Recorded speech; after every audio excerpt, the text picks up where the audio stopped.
قمر أطل على البارية من حراء، زان السماء فكان بدرا نيرا.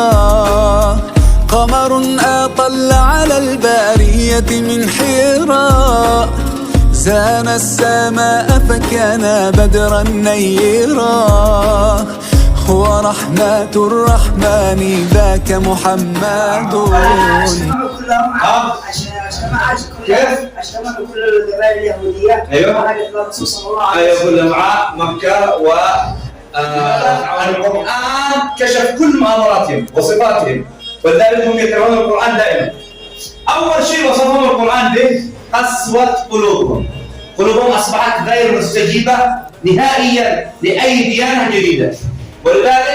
ولذلك ثلاثة: الجرأة على الله واستمع ما يليق.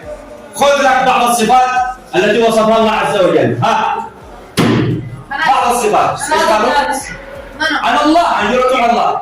وقالت اليهود في سورة المائدة، وقالت اليهود يد الله مغلولة. تعرفوا ايش معنى الكلام؟ ايش معناه؟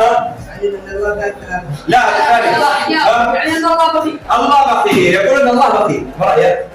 الله رد عليه قال غلت ايديهم بل يداه مبسوطتان ينفق كيف يشاء. المحبة والهداية والسلام، حاء